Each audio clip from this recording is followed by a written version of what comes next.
Nadlik, saya ingin tanya juga sama Bang Munarman. Bang Munarman, yang menjadi klaim dari tesis ini ada kan menyatakan bahwa nasab Ba'alwi ini ya, yang tersambung dari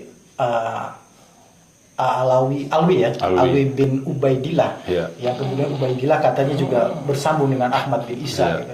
Yang menjadi klaimnya itu kan salah satunya bahwa Ubaidillah ini bukan merupakan anak dari Ahmad bin Isa, gitu. Itu satu hal. Yang kedua, kemudian dari sisi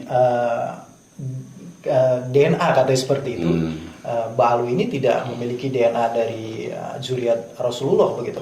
Kalau abang sendiri melihat seperti apa? Ya, saya kira begini ya.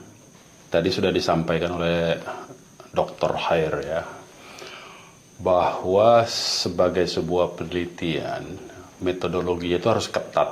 Nah, katakanlah itu diklaim penelitian ilmiah. Kalaupun klaim penelitian ilmiah, kita lihat ya, kita harus pastikan dulu kalau dia mengklaim penelitian ilmiah, ini penelitian metodologinya ini penelitian pustaka. Atau penelitiannya ini penelitian yang mengambil sampel dari kuantitatif itu. Iya, mau kuantitatif, mau kualitatif, artinya ada narasumber yang diwawancara, kira-kira begitu ya dokter ya.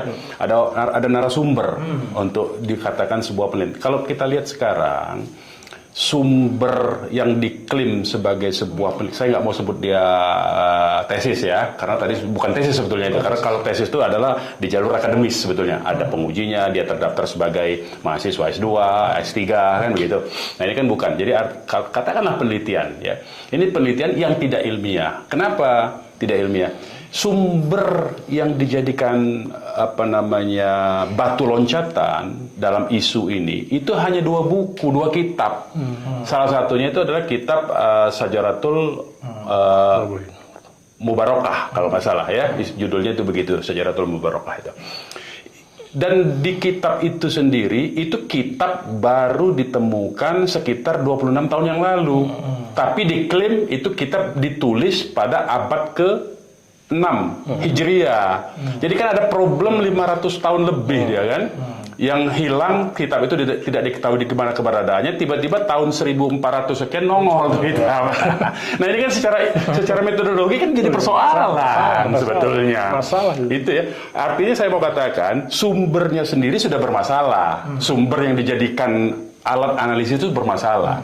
Ya. Dan tapi itu yang dijadikan dasar dan itu isi kitab yang bermasalah ini justru diangkat seolah 2 kalimat di kitab yang tebal yang 90 halaman itu, lebih kurang ya 90 sampai 100 itu diangkat hanya 2 kalimat yang di situ tidak menyebutkan ada nama Ubaidillah. Hanya itu saja, selebihnya tidak dibahas. Artinya memang ini bukan penelitian yang ditujukan untuk ilmiah. Kenapa? Karena satu tadi itu kitabnya baru ditemukan belakangan tahun 1400, padahal diklaim ditulis tahun 600-an Hijriah. Jadi dari tahun 600 ke tahun 1400 berarti ada 800 tahun hilang. Bermasalah dong ini. Mestinya penelitian terlebih dahulu membuktikan bahwa betul itu kitab ditulis tahun itu. Nah, baru itu ilmiah dengan sumber-sumber yang lain gitu loh.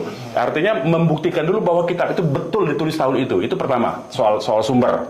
Yang kedua, sumber penelitiannya. Yang kedua, pentahkik kitab itu sendiri, pentahkiknya yang mengklaim mentahkik kitab itu, yang kitab itu disuruh oleh gurunya ya. Kalau nggak salah namanya Ar-Razi, orang dari Iran gitu kan. Itu dia sendiri menyatakan mengakui nasab Ba'alawi itu problemnya. Jadi ada dua problem nih. Artinya penulisnya, pentahkiknya sendiri mengakui nasab Ba'alawi tersambung. Yang kedua kitabnya sendiri itu bermasalah dari 800 tahun kehilangan itu. Itu 2 masalah yang awal ya. Nah, masalah yang ketiga dari segi metodologi, motivasi penelitian. Nah, ini penting saya kira. Kan di dalam metode penelitian itu ada tujuan penelitian, kan gitu kira-kira ya. Manfaatnya apa, dasar alat belakang penelitiannya apa, ruang lingkupnya apa, kan itu ada. Ini jelas-jelas orang yang membuat penelitian ini dalam tulisannya dan dalam berbagai video wawancara, dia menyatakan penelitian ini saya lakukan karena melihat akhlak dan perilaku. Lu tidak sesuai dong. Dia soal akhlak dan Tidak perilaku objektif, tidak objektif lagi. Satu, termotivasi dari persoalan pribadi, ya. Yang kedua, itu kan tidak sesuai. Ada akhlak dan perilaku, tetapi kemudian Dikaitkan yang nasab. kesimpulannya pembatalan nasab nggak cocok. Kalau akhlak pribadi berarti harusnya kesimpulannya bagaimana memperbaiki akhlak. Harusnya kan begitu kan? Biar konsisten kan? Itulah konsistensi ilmiah, disebut konsistensi akademik. Artinya di 3 poin ini saja sudah hancur dari segi aspek metodologi. Jadi tidak bisa, ini runtuh, nggak bisa dipakai, nggak bisa digunakan, nggak bisa dipegang ini. Karena motivasinya sudah tidak benar, ya, yaitu dari persoalan akhlak melompat ke soal nasab. Yang kedua, sumber informasi itu hanya literatur dari 2 buku, ya. Yang ketiga, buku yang dijadikan literasinya itu sumber penelitian bermasalah. Nah, jadi 3 hal itu aja sudah kerontok dari segi ilmiah. Nah, ini ada aspek lain yang mungkin akan kita bahas di sesi berikutnya. Jadi 3